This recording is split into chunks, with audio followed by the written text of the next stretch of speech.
Oi, gente. A partir de hoje, então, nós entramos propriamente aí no tratamento marxiano dos temas do crime e da punição. Antes de mais nada, é preciso esclarecer que não há qualquer centralidade no pensamento do Marx ou do Engels sobre a questão do crime ou sobre a questão da pena. Então, a análise que eles fazem é sempre em meio à análise da realidade efetiva de uma forma mais ampla, né? Não há sequer um livro, um artigo, uma obra específica de qualquer um dos autores que seja destinada apenas para tratar do crime e da punição. E nunca houve um tratamento específico, né? Nunca houve um objetivo do Marx de entender a especificidade em todas as suas dimensões do crime e da pena, né, no interior da sociabilidade capitalista. Então, as análises feitas por eles é sempre na forma de comentários esparsos, localizados e sempre em meio a uma questão mais ampla, né, relacionada à própria conformação da sociedade burguesa, por vezes o direito, o Estado, a ideologia, a moralidade, a individualidade.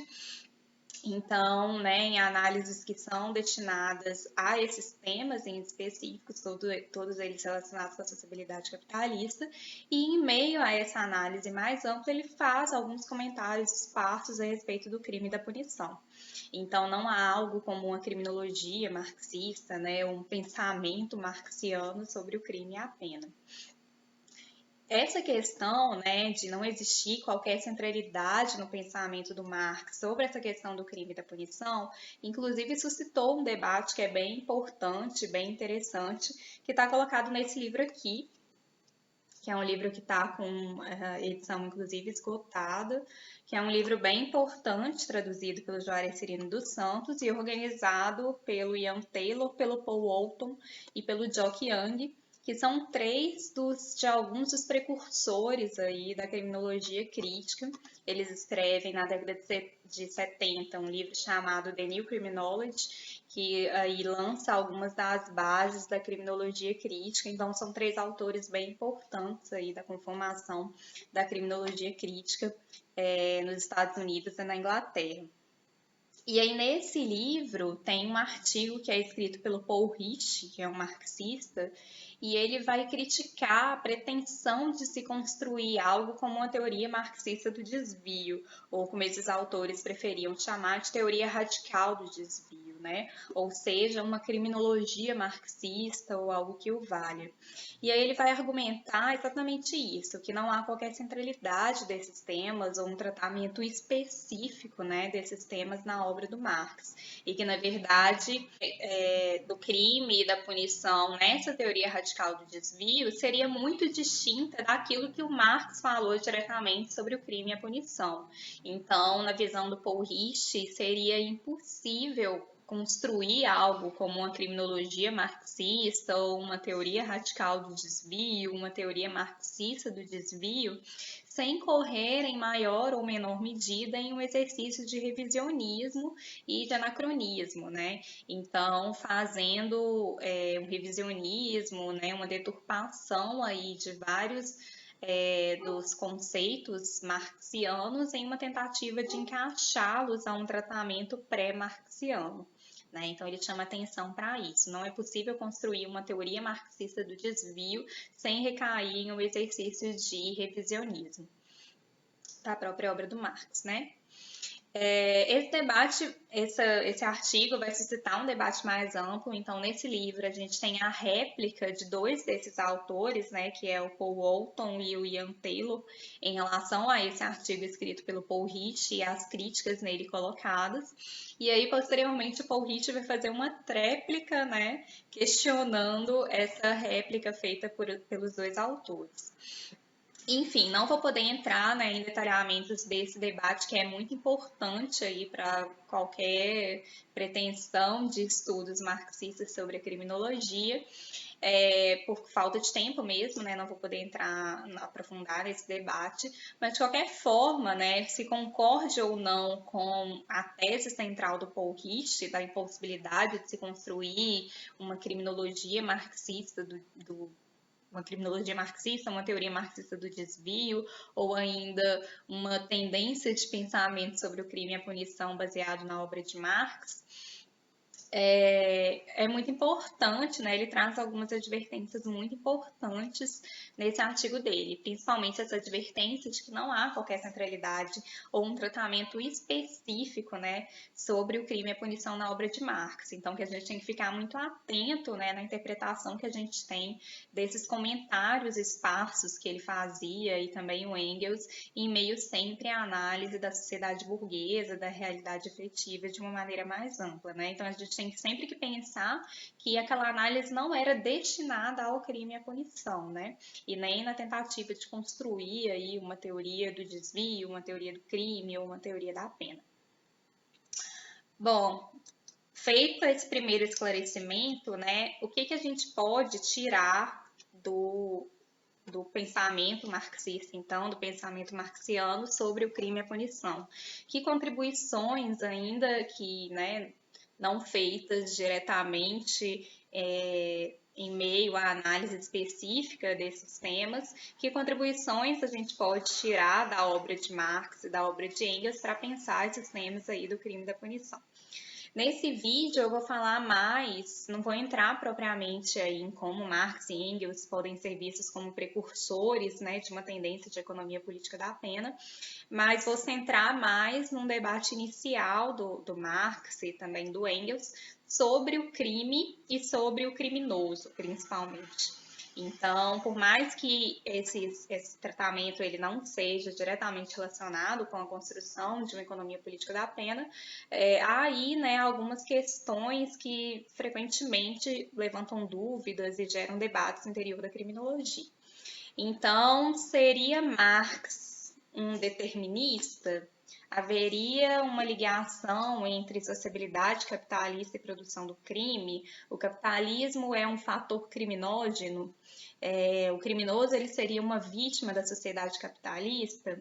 Há uma visão romântica do criminoso? Há uma visão do criminoso enquanto sujeito revolucionário em Marx? Então, o vídeo de hoje é uma tentativa de responder a algumas dessas questões, né, algumas dessas dúvidas que são frequentemente colocadas dentro da criminologia. Aí, sobre, então, né, essa dimensão do criminoso e da individualidade, tem um primeiro tratamento que é bem interessante do Marx, que é um artigo que ele escreveu chamado Capital Punishment, que foi publicado em 1853 em um jornal. E ele, nesse artigo, ele vai fazer uma crítica à teoria hegeliana da pena. A gente estuda em direito penal, né, que o Hegel ele pode ser visto como um dos principais expoentes daquilo que a gente chama em direito penal de teoria retributivista, né, teoria retributiva ou teoria absoluta da pena. Uma ideia, então, de que a pena ela serve para retribuir e ela não atende, ela não tem que atender a nenhum tipo de finalidade, de fim, de efeito externo, né? A pena não tem que ser útil para uma finalidade externa, mas ela serve mais para retribuir o crime, né? E aí o Hegel ele é visto como um dos expoentes, né, dessa teoria da pena, porque ele concebe o crime como sendo uma negação do direito, né? Então, como sendo uma violação aí, uma negação do direito. E aí a pena vai aparecer então como uma negação da negação do direito. E aí ele vai conceber também de que a pena serviria como uma forma de reconciliação do indivíduo com o Estado. E o Estado é concebido pelo Hegel como esfera da universalidade, da liberdade e da racionalidade, né? Então, apenas com essa reconciliação, o sujeito ele poderia ser livre. E aí ele vai trabalhar com uma dimensão de que a pena ela representa um autoenjuizamento do criminoso. O sujeito criminoso, enquanto sujeito digno, né? Quando ele pratica um crime, ele já está expressando uma vontade de ser punido, porque ele tem essa vontade de ser reconciliado com o Estado a partir da negação dessa negação, né, que ele praticou em relação ao próprio direito. Então, a teoria hegeliana da pena pressupõe esse sujeito livre, né? E o crime, então, ele seria fruto do livre-arbítrio do sujeito, e a punição seria também um direito do criminoso, seria algo que está pressuposto no próprio ato de violação do direito que ele pratica. E aí, o Marx ele vai criticar essa visão, que na verdade foi uma visão que ele por algum tempo até partilhou também, né? O Marx ele é um herdeiro, ele é um legatário da teoria hegeliana.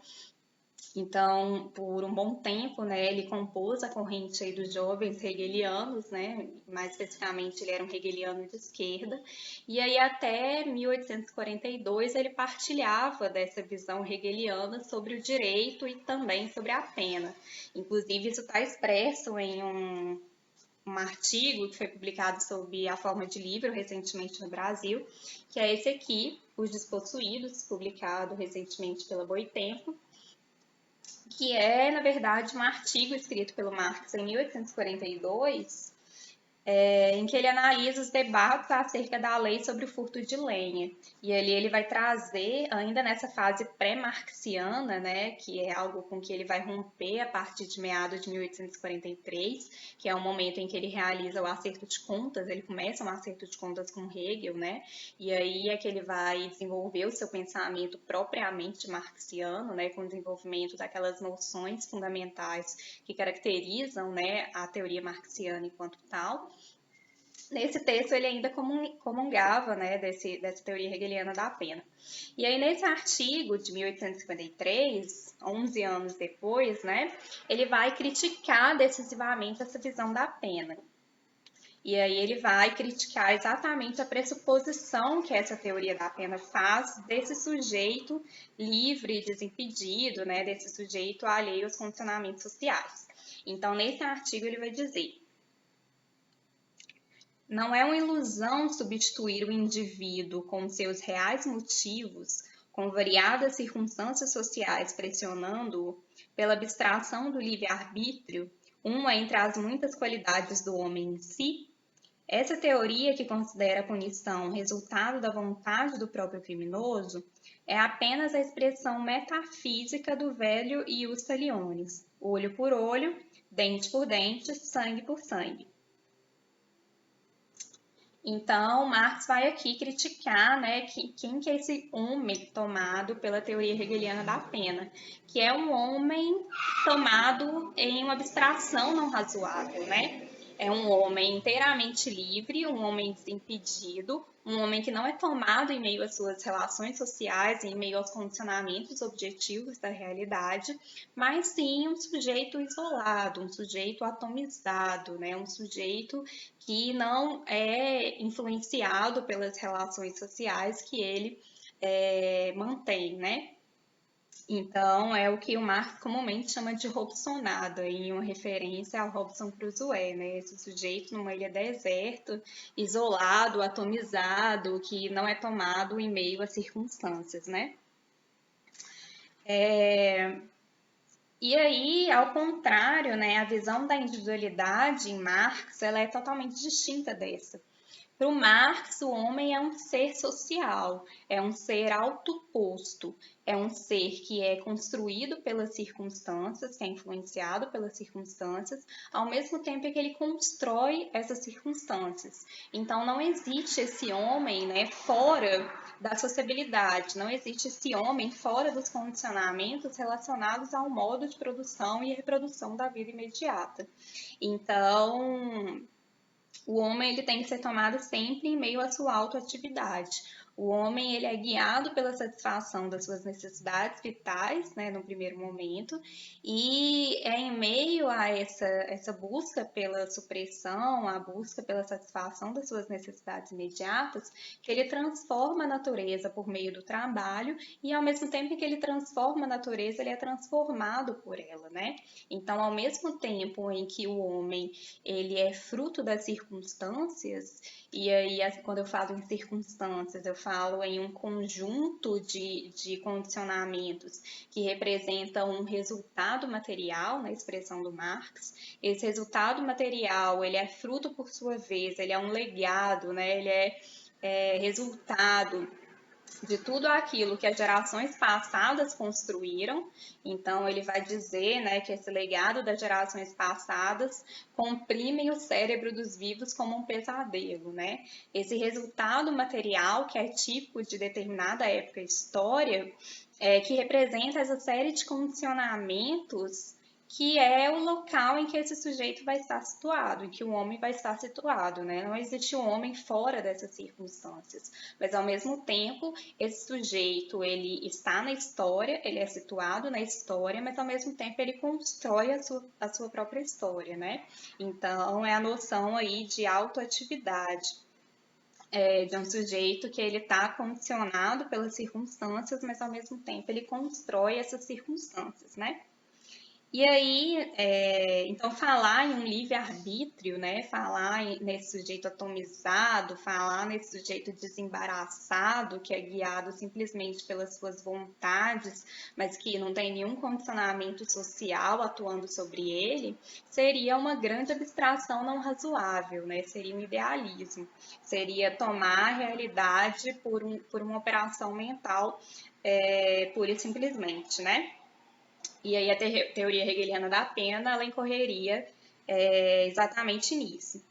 E está muito relacionado também com uma construção que o Marx vai fazer, que é uma oposição entre o que ele chama de uma comunidade real, que seria uma comunidade que estaria relacionado aí com a emancipação humana, né, com uma sociedade emancipada, com a superação da sociabilidade do capital, e nessa comunidade real, os homens eles seriam livres no sentido de livre exteriorização das suas individualidades, né?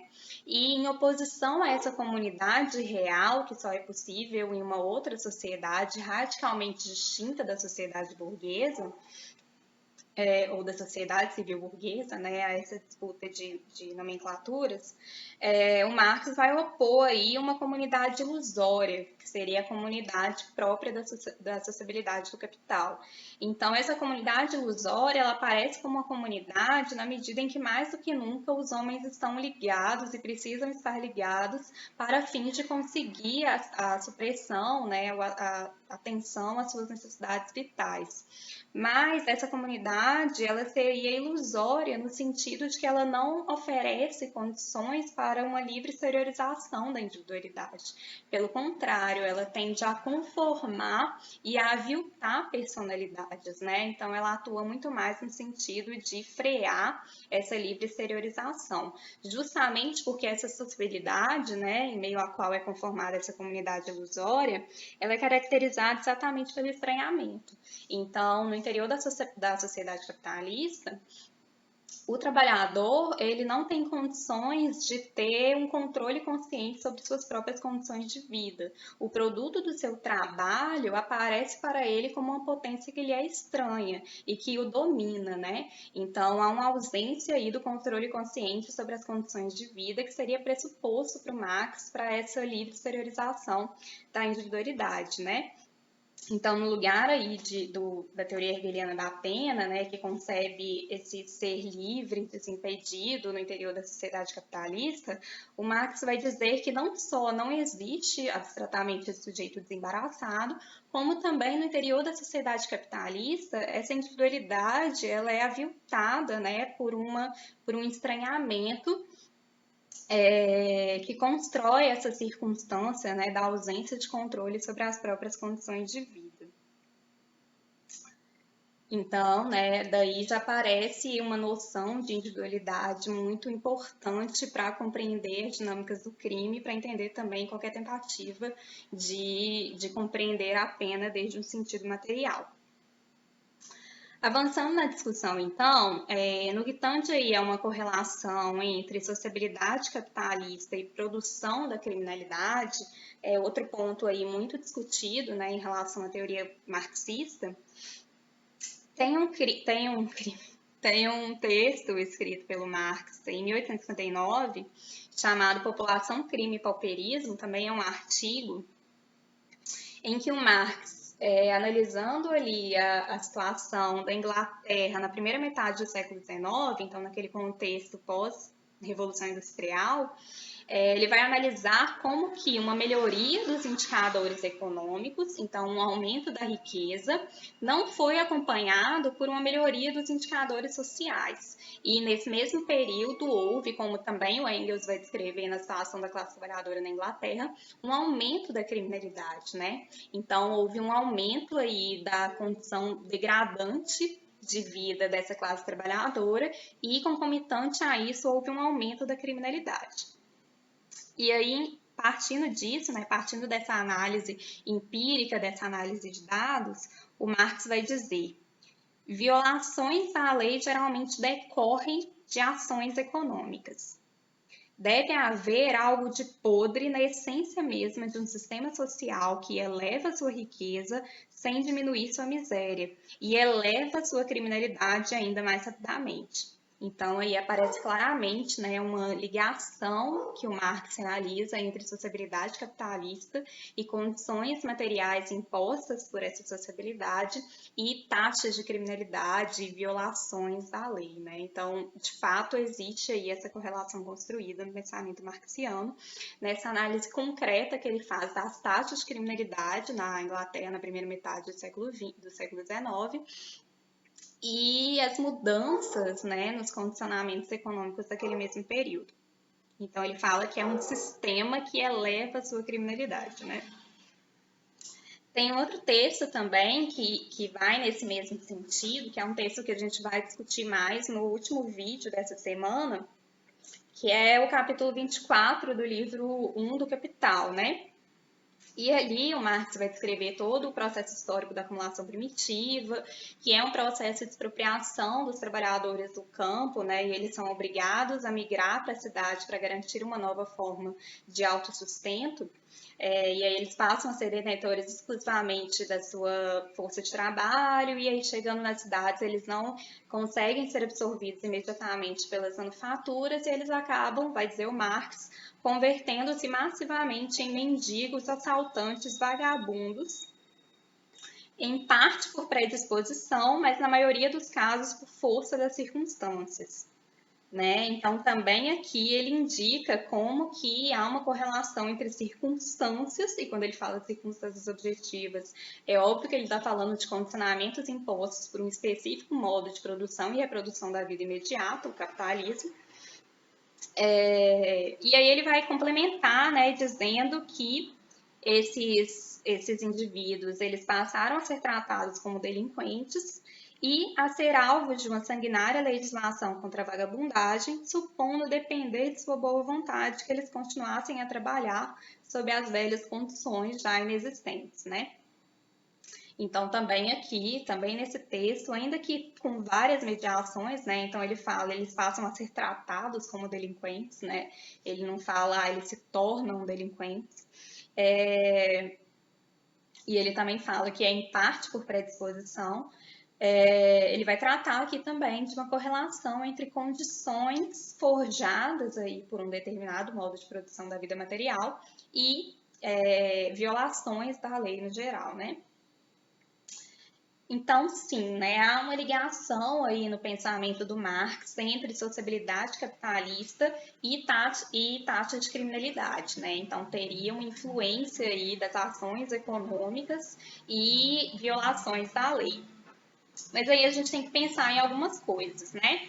Em primeiro lugar, não é uma visão exatamente determinista. Então, nesse trecho que eu acabei de ler, por exemplo, ele fala que esses sujeitos converteram-se massivamente em mendigos, em assaltantes, em ladrões, em parte por predisposição, né? Então, em boa parte, sobretudo por força das circunstâncias, mas em parte por predisposição.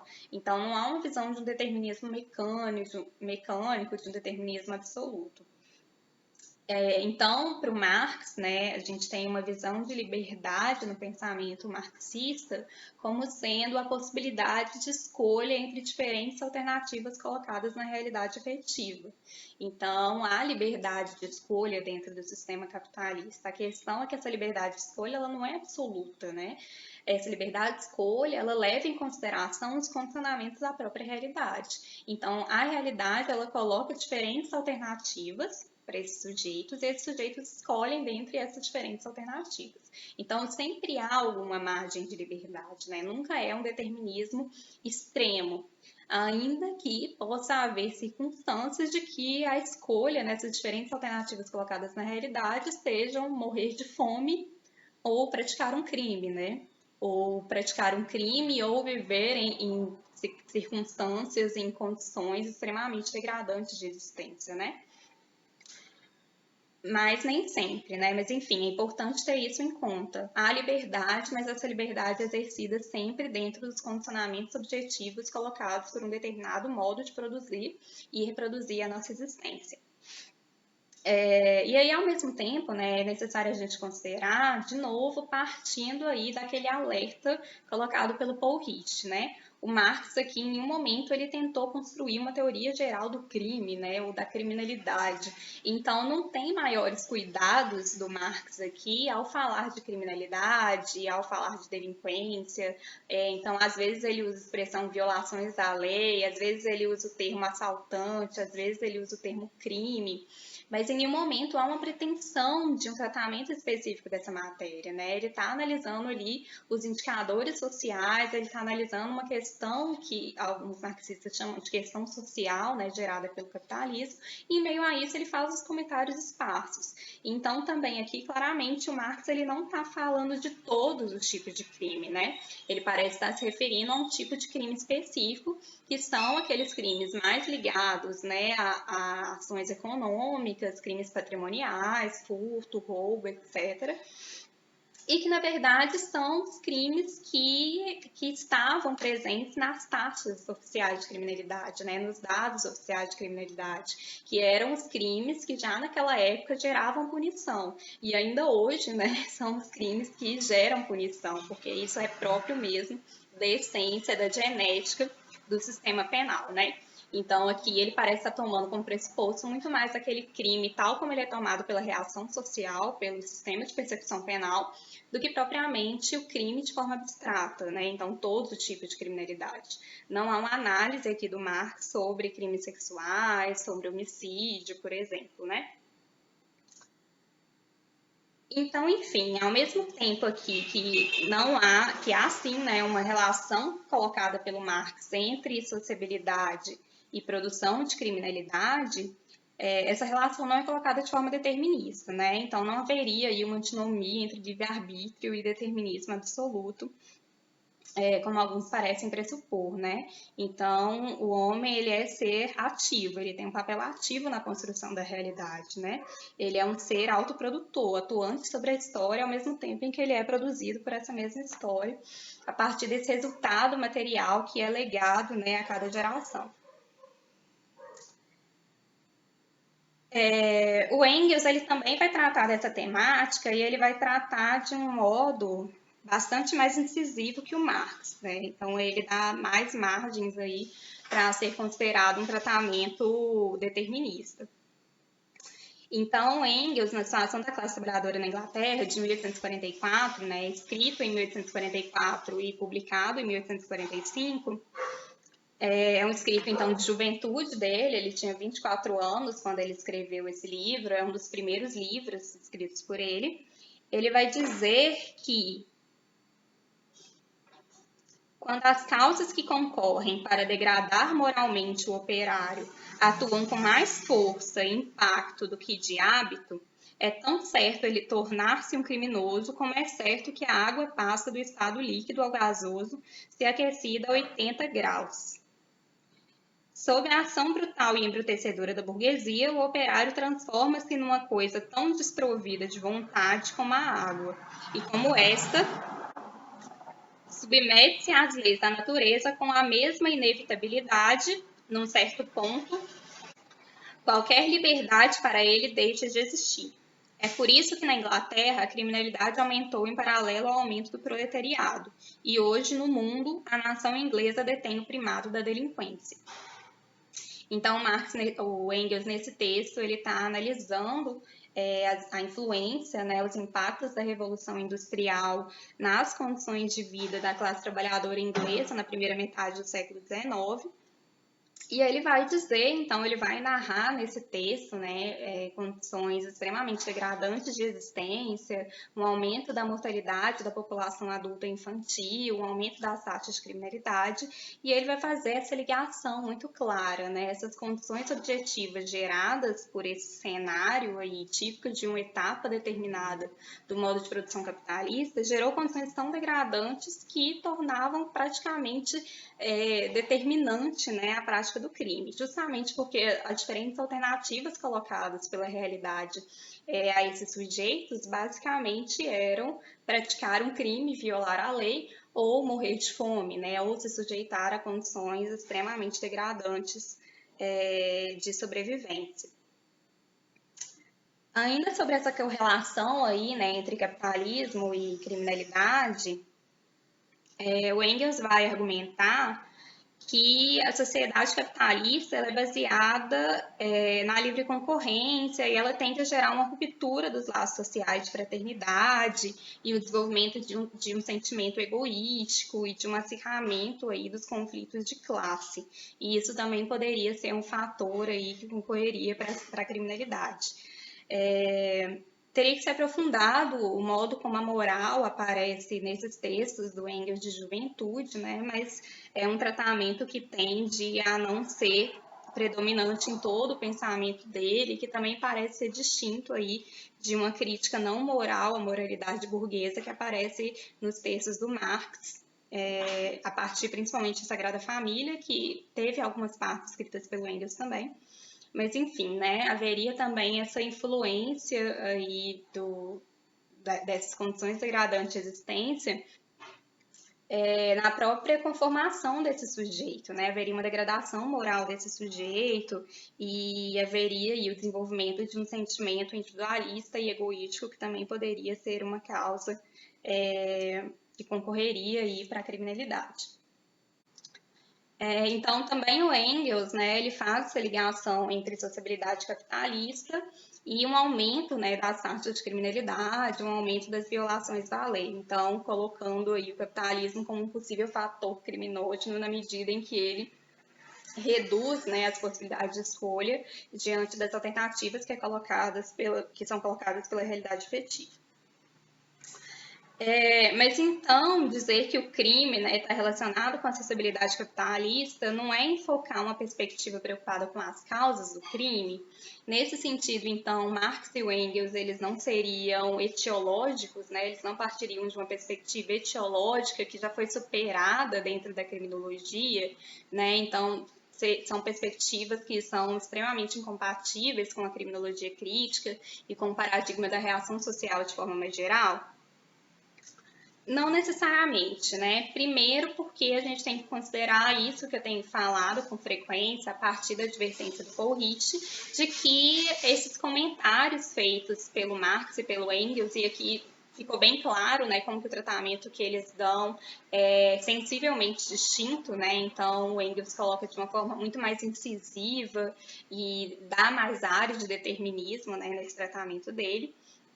Mas, enfim, nenhum dos dois está preocupado, né, em entender, em criar uma teoria geral da criminalidade. Eles estão sempre tratando desses temas em meio à própria realidade objetiva, né? Então, não há, quando eles falam de criminalidade, eles não estão tomando necessariamente a criminalidade tal como tomava a criminologia tradicional, então como uma ofensa aí a esse conjunto de valores universais e de interesses universais, né, como uma ruptura do contrato social. Na verdade, eles parecem estar tomando em consideração muito mais a criminalidade tal como ela é considerada pela própria reação social. Então, eles falam reiteradamente nas taxas de criminalidade, nos índices de criminalidade, na população que efetivamente é perseguida pelo sistema penal, né? Então, eles parecem estar tomando como criminalidade, embora use essa expressão, né, que não é adotada pelo paradigma da reação social, muito mais como aqueles crimes que efetivamente eram perseguidos, né, pelo próprio sistema penal. Então, tomando a criminalidade não no sentido propriamente ontológico, né, não como uma qualidade natural, como um dado objetivo, enfim, mas muito mais tomando aí como que o sistema de persecução entendia esse tipo de comportamento. Além disso, né, é necessário a gente entender que quando o paradigma da reação social ele fala que o crime não existe ontologicamente enquanto uma realidade natural, enquanto um fenômeno, né, perceptível na realidade, ele não está com isso trazendo uma relativização ou uma romantização de certos comportamentos presentes na sociedade que inclusive podem gerar efeitos práticos concretos de sofrimento, inclusive tendem a atingir muito mais a própria classe trabalhadora do que a classe burguesa, né?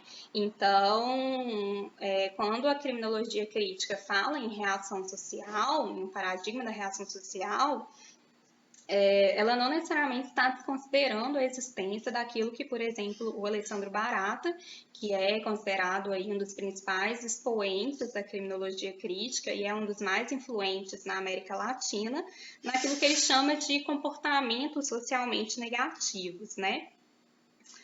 Talvez seja necessária uma revisão disso que o autor chama de objetividade em meio à formulação desse conceito, mas o fato é que essa virada do pensamento etiológico para o paradigma da reação social, na minha visão e na interpretação que eu faço do desenvolvimento do pensamento do Barata, ele toma por pressuposto, quando ele fala que o crime é uma construção social discursiva, né, como a gente viu no primeiro vídeo, muito mais o crime enquanto categoria da própria reação social, né? Então, o crime, enquanto uma violação do contrato social, ele não existe, né? O crime, enquanto guia de atuação das agências de controle de criminalidade, ele não existe por si só, justamente porque eu preciso desses processos de criminalização, eu preciso do estigma para que aquilo, né, para que aquele conceito ele receba seus contornos mais definitivos, né? Mas isso não quer dizer que não existam comportamentos socialmente negativos. Não quer dizer que existam comportamentos que concretamente geram sofrimento e geram um efeito negativo, inclusive sobre a classe trabalhadora, né? A grande questão é que não é esse sofrimento, esses aspectos que é levado em consideração pelo sistema penal em meio à sua atuação, que é uma atuação que é orientada muito mais a atender às necessidades da nossa forma de sociabilidade, né? E isso não é algo conjuntural, né? Isso é algo estrutural, isso é algo que diz respeito à própria genética desse sistema penal. Então, o sistema penal, né, por mais que ele parta aí da ideologia, né, ele se afirme ideologicamente enquanto um protetor dos bens jurídicos mais relevantes para a sociedade, o crime que ele toma em consideração e o seu modo de operacionalização serve para atender às necessidades de reprodução do próprio capitalismo, né? Mas isso não quer dizer, né, isso não nega em si a existência de outros comportamentos socialmente negativos. A grande questão é que não são esses comportamentos socialmente negativos e sua possível danosidade que é levada em consideração pelo sistema penal para orientar, né, a sua forma de atuação.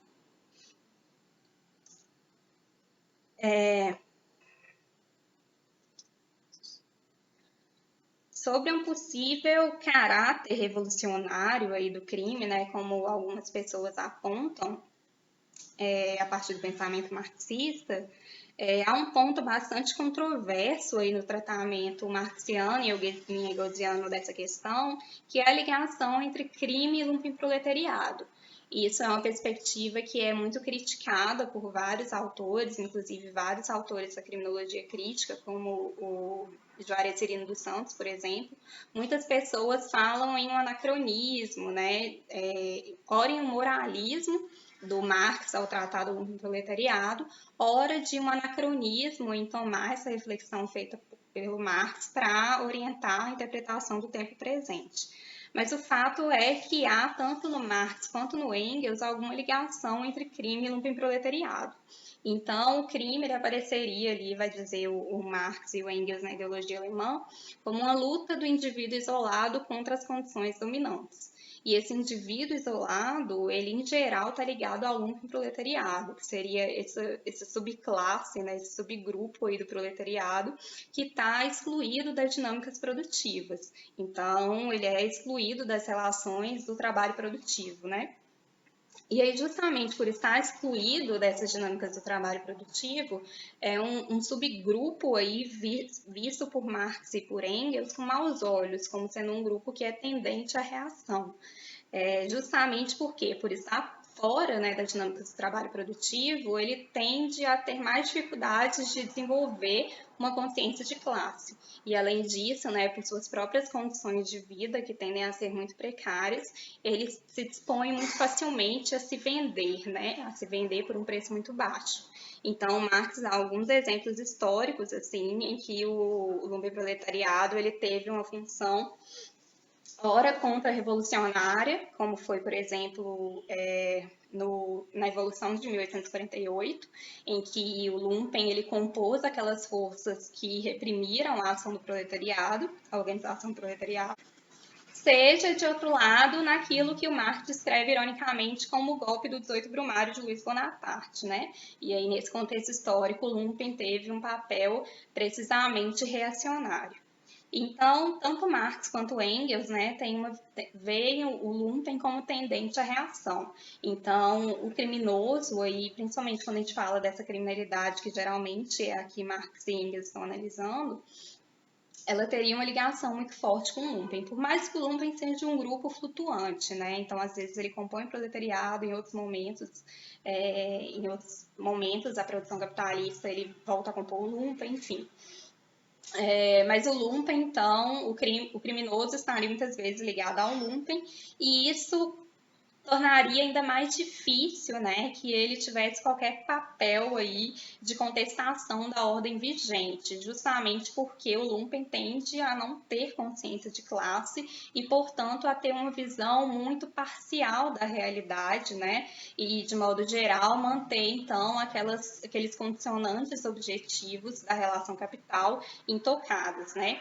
Então, também o crime aí, enquanto uma luta do indivíduo isolado contra as condições dominantes, não teria esse potencial revolucionário justamente porque toma por base um indivíduo isolado e não um indivíduo, né, em meio a uma classe e possuindo consciência dessa mesma classe. Então tem esse duplo tratamento aí, né? De modo geral, esse tratamento do crime enquanto luta do indivíduo isolado contra as condições dominantes, inclusive aparece no próprio livro do Engels, né? Situação da classe trabalhadora na Inglaterra, em que ele vai colocar o crime como uma primeira forma de organização do proletariado, né? Então, diante daquelas condições de vida colocadas pela Revolução Industrial, que o Marx também tratou, nesse artigo anterior que eu mencionei, né, População, Crime e Pauperismo, a primeira reação, digamos, do proletariado foi subverter e questionar e se rebelar contra essa ordem por meio do crime, principalmente por meio de crimes patrimoniais, né, o furto e o roubo. E aí o próprio Engels, nesse texto, ele diz que não havia qualquer potencial revolucionário, organizativo nessa rebeldia, justamente porque era uma rebeldia isolada, individual, né, que não tomava em consideração uma consciência mais ampla aí das condições de vida e um papel de integrar uma classe e contestar essa ordem de coisas a partir de uma visão de classe, né?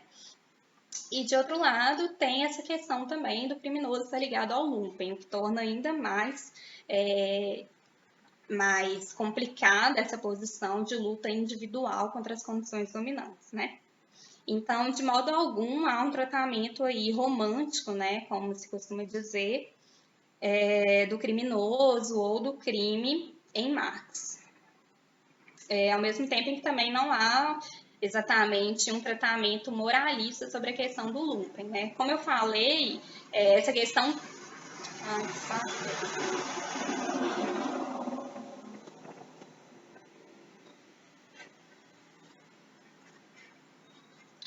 Como eu falei, né, essa questão do lumpen ser tendente à reação, primeiro que é colocado em termos de uma tendência e não de um determinismo.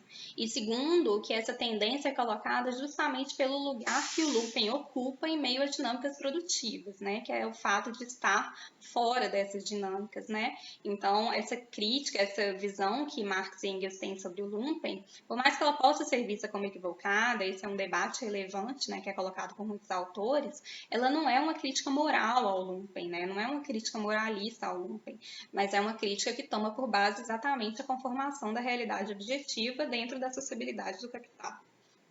Então, enfim, resumindo, né, em relação ao crime, não há aí uma visão, há uma ligação bem colocada entre sociabilidade capitalista e produção de taxas de criminalidade, né, e violações da norma penal, enfim, encarceramento, mas não há aí uma visão determinista, né? Justamente porque a visão de liberdade em pensamento marxiano é escolha frente às diferentes alternativas colocadas na realidade efetiva. E isso parte aí de uma visão do homem enquanto ser situado, histórico, mas também produtor de sua própria história.